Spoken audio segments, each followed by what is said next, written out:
Halo, kembali lagi di Norman Radio Workshop. Pada weekend kali ini saya akan berbagi informasi ataupun sedikit sharing lah ya, sharing pengalaman kita selama perakitan antena Yagi selama ini ya. Sudah puluhan unit keluar ini, dan ini salah satu pesanan customer saya juga. Oke, saya akan menjelaskan. Di sini ada beberapa masukan dari customer ataupun informasi ya ketika proses penginstalasian di lokasi.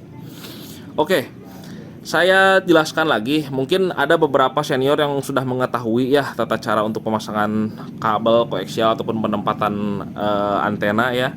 Nah, ini di sini kasusnya kemarin nih kita pasang koaksial ini ya. Ini pasang koaksial ini dia nggak diklaim seperti ini, nih, perhatikan ya. Oh iya, untuk skema 7 elemen ini saya sudah upload di video saya sebelumnya ya. Jadi rekan-rekan bisa lihat ya konstruksi untuk antena ini ya. Oke, kembali ke bahasan kita ya. Ini masalah untuk pemasangan kabel ini. Oke, harus seperti ini rekan-rekan. Jadi dia itu tidak ada kabel yang ngegelender ke bawah ke sini ataupun dari sini ke sini, dia nggak boleh. Itu sangat berpengaruh sekali besar terhadap SWR. Karena saya juga ini kan menggunakan di tengah ya, tiang tengah ya. Berbeda kalau misalkan tiang yang di belakang di sini seperti yang 5 elemen, dia tidak akan begitu berpengaruh karena kabel koaksial itu ke belakang, nggak ke depan. Ini ke depan ya. Jadi pemasangan seperti ini. Ini akan berpengaruh sekali apabila ada kabel yang memang ke sini dia ngeglender ataupun sedikit aja segini, sedikit saja ngagambal ngeglender gitu, itu akan merubah SWR cukup lumayan itu perubahannya. Impedansinya cukup lumayan berubahnya itu. Nah, ini jadi kalau pas perakitan nanti kalau misalkan sudah sampai di tujuan antena, harap ada langkah baiknya nanti di set dulu juga sebelum naik tiang itu.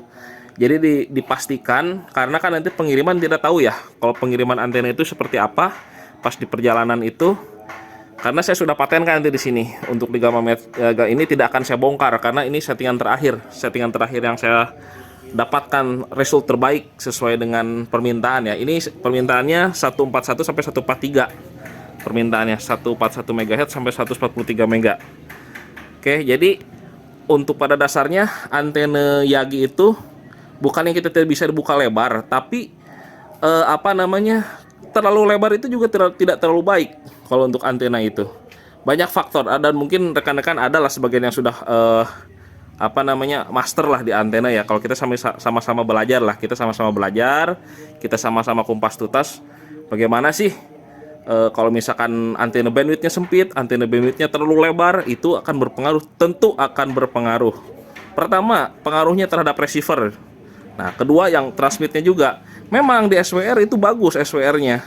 Ketika transmit dia diem SWR-nya. Tapi hati-hati, jangan sampai kita mendapatkan SWR yang semu, itu yang berbahaya. Kalau hanya SWR semu tapi daya tidak keluar yang dihasilkan oleh antena tidak besar, untuk apa gitu kan? Jadi harus ada sedikit nilai faktor perbandingan gitu. Minimal gerak sedikit, atau misalkan settingan bandwidth itu maksimum kalau saya maksimum bandwidth itu 3 mega udah.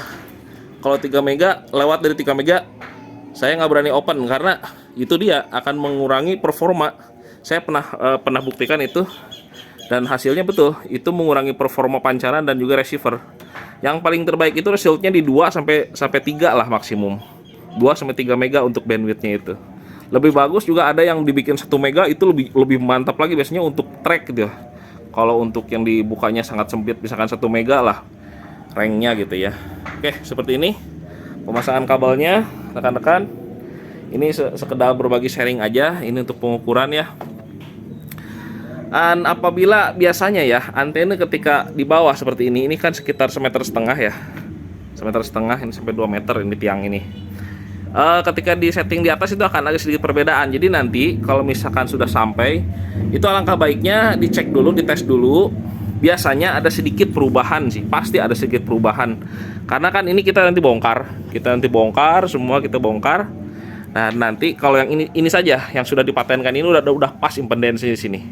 Oke, kita buktikan ya. Ini kita lihat impedansinya seperti apa ya. Oke. Nah ini hasil pengukurannya. Kita sekarang gunakan ini, dan ini sudah dikalibrasi juga. Oke, kita lihat grafiknya ya. Nih, ini hasil grafiknya yang diinginkan oleh customer. Oke, bisa dilihat oleh rekan-rekan ya. Dari 141, 142, 143 itu masih sangat bagus karena kita kita bikin center di 142. Senternya kita buat di 142 ya. Oke, nah seperti ini hasilnya. Sangat bagus sekali ya hasilnya ya. Oke, clear ya. Jadi seperti itu rekan-rekan. Untuk measurement, untuk analyzing juga, apabila rekan-rekan punya antena laser, bisa dipergunakan antena laser begitu untuk settingnya. Jadi sebelum ini paket datang itu jangan dulu kita langsung naik tiang, tes dulu, dilihat dulu parameternya apakah sudah sesuai, apakah tidak ada perubahan begitu pas pengiriman gitu ya. Oke rekan-rekan, terima kasih. Salam sehat selalu buat rekan-rekan semua. Semoga konten-konten yang diberikan oleh Norman Radio Workshop bermanfaat buat rekan-rekan semua, sambil saring kita berbagi ilmu ya, saling koreksi lah ya, saling koreksi. Apabila ada kekurangan juga mohon maaf, saya hanya di sini hanya menerangkan setahu saya dan sehasil pengalaman saya saja selama ini saya bergelut di bidang antena ini. Oke, terima kasih. Jangan lupa like, komen, dan subscribe juga. Dan saya juga membutuhkan masukan dari rekan-rekan semua agar konten Norman Radio Workshop terus berkembang dan terus memberikan yang terbaik untuk rekan-rekan radio amatir dan juga rekan-rekan pecinta radio di seluruh Indonesia dan dimanapun Anda berada. Assalamualaikum warahmatullahi wabarakatuh.